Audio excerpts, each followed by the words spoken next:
বছরে বেতন 14 লক্ষ টাকা, অথচ ব্যাংকে জমা পড়ছে 90 থেকে 95 লক্ষ টাকা। 5 বছরে হিসেব বহির্ভূত সম্পত্তির পরিমাণ 5 কোটি 86 লক্ষ টাকা।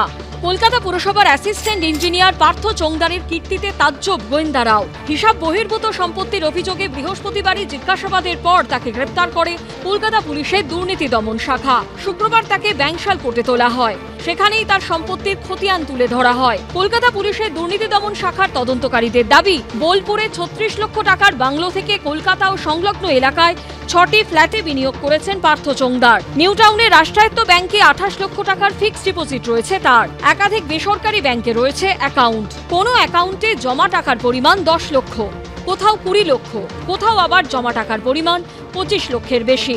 পার্থ চোংদারের শ্বশুর শাশুড়ি মালদার বাসিন্দা হলেও তাদের নামে পার্থ চোংদারের ঠিকানা ও নথি দিয়ে কলকাতায় একাধিক অ্যাকাউন্টে জমা হয়েছে প্রায় 1 কোটি টাকা।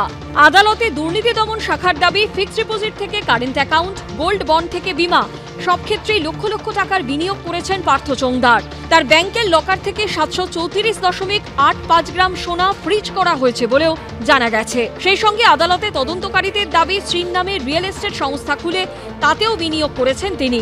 সরকারি কর্মী হয়েও সেই সংস্থার অংশীদার এই পার্থ চোংদার। এমনকি 2017 থেকে 2021 এই 4 বছরে বেশ কয়েকবার বিদেশ যাত্রাও করেছেন তিনি। ওনার স্যালারিটা ছিল 56 লাখ সামথিং, কিন্তু দেখা গেল অ্যাপার্ট ফ্রম স্যালারি, শুধু স্যালারি উনি বিভিন্ন অ্যাকাউন্টে প্রায় এই মুহূর্তে আমরা 6টা থেকে 7টা অ্যাকাউন্ট আমরা পেয়েছি, যেখানে ওনার শ্বশুর শাশুড়ি এবং অন্যান্য লোকেদের সাথে অ্যাকাউন্টগুলোকে রয়েছে।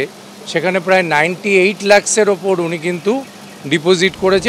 কলকাতা পুরসভা সূত্রে খবর, 1997 সালে কলকাতা পৌরসভার সড়ক এবং মেকানিক্যাল বিভাগের অন্তর্গত অ্যাসফল্টাম বিভাগে অ্যাসিস্ট্যান্ট ইঞ্জিনিয়ার পদে যোগ দেন তিনি।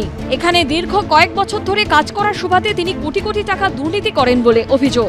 2019 সালে ফিরহাদ হাকিম কলকাতা পুরসভার মেয়র হন। 2020-তে অ্যাসফল্টাম বিভাগের কাজ নিয়ে তদন্তের নির্দেশ দেওয়া হয়। কলকাতা পুরসভার অভ্যন্তরীণ তদন্তে তার বিরুদ্ধে কোটি কোটি টাকার দুর্নীতির অভিযোগ ওঠে।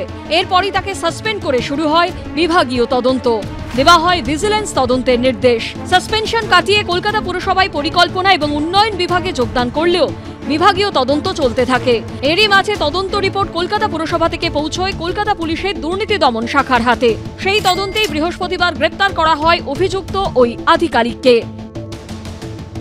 নজরদারির জন্যই তো ভিজিলেন্স আছে, ভিজিলেন্সই তো খুঁজে বার করেছে, কিন্তু আমরা সেটা ভিজিলেন্স খুঁজে বার করেছি যে ওখানে কিছু 2 নম্বরে আছে, কিন্তু ভিজিলেন্সের এখতিয়ারের বাইরে বলে তাদের কেসটা রেফার করা হয়েছে। নিচের থেকে আসে ওপর পর্যন্ত, তখন সেই ডিপার্টমেন্ট থেকে কমিশনারের থ্রু দিয়ে ভিজিলেন্স হয়। কলকাতা পৌরসভার অ্যাসিস্ট্যান্ট ইঞ্জিনিয়ার 6 কোটি টাকা রোজগার করছে, তাহলে বুঝতেই পারছেন অন্যান্যদের রোজগার কোথায় গিয়ে পৌঁছেছে, কাউন্সিলরদের কোথায়।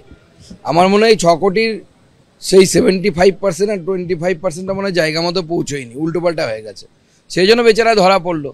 ও একা ঘুষ খায়, অন্যরা খায় না, এটা তো হতে পারে না। শুক্রবার পার্থ চোংদারকে ব্যাংশাল কোর্টে তোলা হলে 7 দিনের পুলিশ হেফাজতের নির্দেশ দেন বিচারক। সুমন ঘরাই, অনির্বাণ বিশ্বাস, অর্ণব মুখোপাধ্যায়ের রিপোর্ট, এবিপি আনন্দ।